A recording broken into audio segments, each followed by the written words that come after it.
O plebiscito na Venezuela seguiu aquilo que Maduro quer: anexar a região de Essequibo, que corresponde a 70% da Guiana.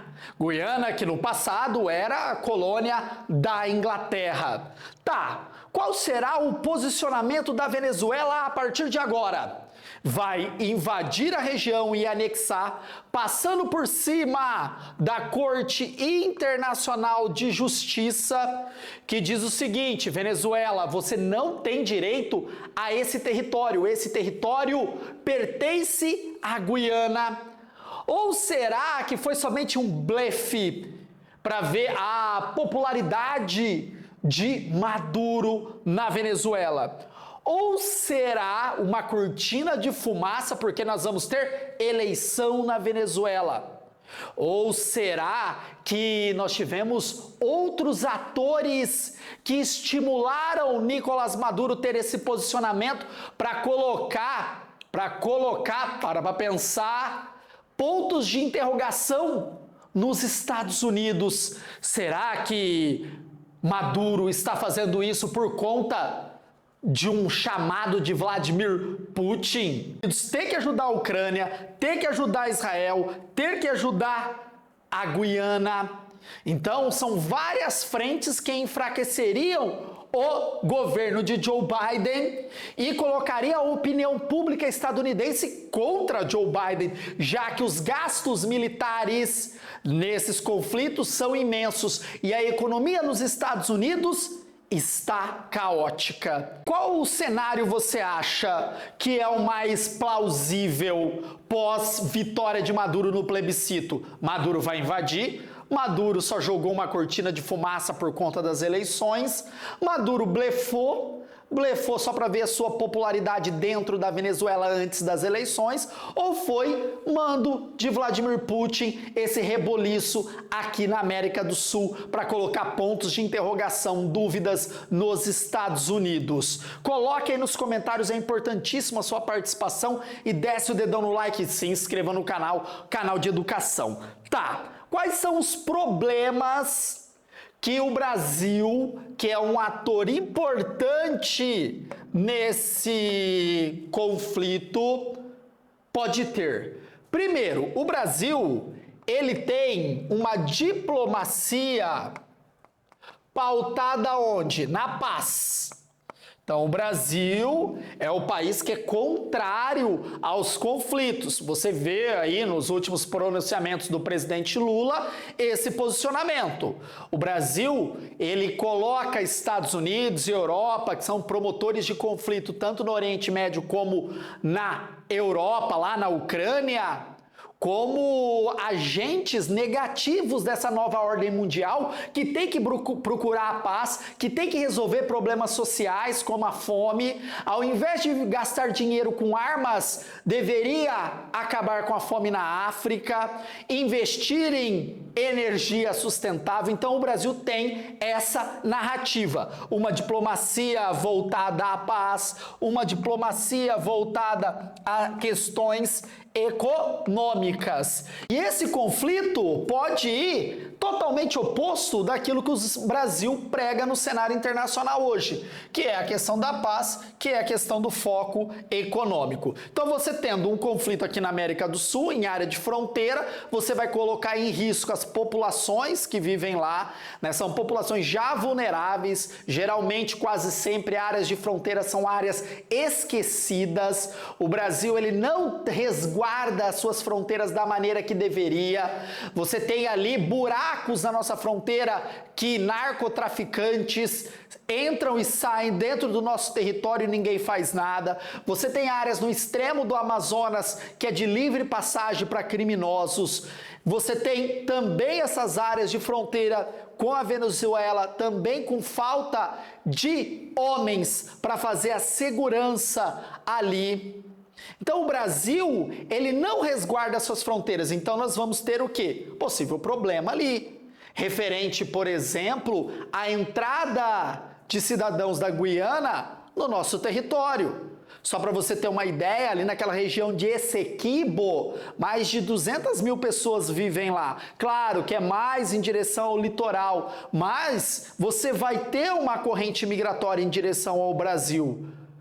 E isso vai gerar o quê? Uma tensão, porque essas pessoas vão ficar lá, possivelmente em campos de refugiados, para que depois do fim do conflito eles retornem à Guiana, ou não retornem, porque se for anexado pela Venezuela, esse cidadão que vive lá não será mais um cidadão da Guiana, e sim será um cidadão da Venezuela, terá a documentação da Venezuela, passaporte da Venezuela, foi anexado, vai ser fincada a bandeira e cantado o hino nacional venezuelano com a presença de Nicolás Maduro.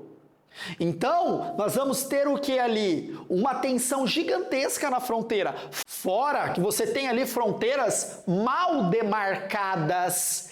E com a falta da presença do exército brasileiro ali em grande contingente, você pode ter o quê? A invasão do exército venezuelano em território brasileiro. Ou até das pessoas que vão defender, a gente não pode nem chamar de exército, a Guiana. Se você tiver uma presença estadunidense ali, principalmente por conta da base militar que temos na Colômbia, e a Colômbia, hoje o ruído está menor com a Venezuela, mas em governos anteriores o ruído estava grande com a Venezuela. Nicolás Maduro chegou a fazer movimentações do exército com a fronteira com a Colômbia. A presença dos Estados Unidos ali vai gerar um ruído maior ainda na nossa fronteira. E outra, os deslocamentos de armamentos, o deslocamento de soldado em direção àquela região é muito complicado, porque você está falando de uma região que é um vazio demográfico. É um vazio demográfico. Então você tem que criar o quê? Toda a infraestrutura para a presença de homens ali para resguardar a nossa fronteira.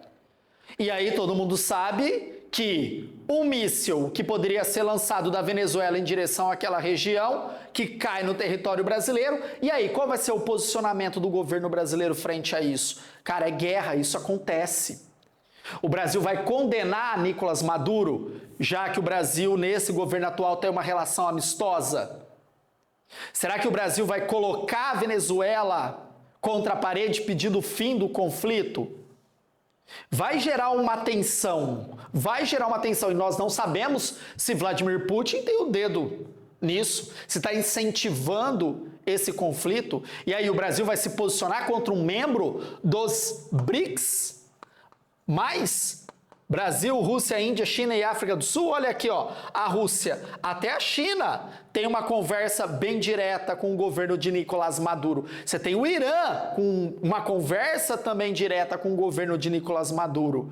E o Brasil tem boas relações com o Irã, esse governo atual. Então, é um momento chave para a diplomacia brasileira colocar um fim nisso. Falar o quê? Ó, vamos sentar e discutir, mas qual que é o problema nesse sentar e discutir? Para a Guiana, não passa pela cabeça perder nenhuma área de Essequibo. Ah, vamos dividir? Para os venezuelanos, aquilo é deles. Historicamente, tem até uns poréns ali de ser mesmo da Venezuela, mas naquele momento a Inglaterra, poderosa, dominou a região, mas isso já faz muito tempo, já foi assinados tratados, desfeito tratados. E aquilo que o presidente Lula fala, o que não podemos ter agora na América do Sul é uma guerra. Que nós tivemos a Guerra do Paraguai, a Guerra Bolívia e Seringueiros aqui no Brasil, né, que resultou no Tratado de Petrópolis e a anexação do Acre, a Guerra Bolívia e Chile, quando o Chile ganha a guerra e a Bolívia perde a saída para o mar, quando você teve a Guerra das Malvinas, isso gera toda uma instabilidade num continente já pobre, até o presidente Lula fala isso, a questão do nosso continente ser um continente pobre e o nosso debate tem que ser outro e não uma guerra. Então o Brasil vai ter que se posicionar de uma forma firme como a principal potência da América do Sul, para que não tenha um conflito absurdo sem nexo como esse. Mas todo mundo sabe qual que é o olhar ali de Nicolás Maduro? É o petróleo de Essequibo. No momento que a ExxonMobil está lá, né, as petrolíferas estadunidenses estão lá, está do lado do rio Orinoco, que é onde se encontram as grandes jazidas da Venezuela. E aí, um passo para ter a presença militar estadunidense ali do lado da Venezuela é 2 palitos. Vamos defender o povo da Guiana. Vamos colocar uma base militar estadunidense ali. Você imagina, uma base estadunidense do lado da Venezuela e próximo ao Brasil. Isso também não é interessante para o Brasil. Que os Estados Unidos entrem nesse conflito. Que, por um lado, é interessante para os Estados Unidos. Vai defender os interesses das empresas estadunidenses em solo da Guiana. Vamos manter a democracia, né, o território da Guiana.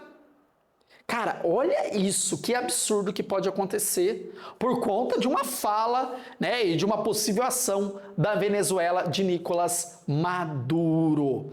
E aí, o que você acha de tudo isso? O que vai acontecer? Quais são os próximos passos? O que você imagina? Qual vai ser o posicionamento da Venezuela e do Brasil? Que o Brasil vai ter que mediar isso e vai ter que colocar os 2 pés na mesa e mostrar que é a grande potência geopolítica da América do Sul, possui uma diplomacia pautada na paz. Quer estudar geopolítica, aulas de mais de 1 hora em detalhes? Aqui na descrição nós temos o Geopolítica Flix, a minha plataforma de geopolítica, onde nós discutimos, eu respondo. Cara, é sensacional. Dá uma olhadinha na plataforma e vem ser Gabarita Gel. Valeu, pessoal!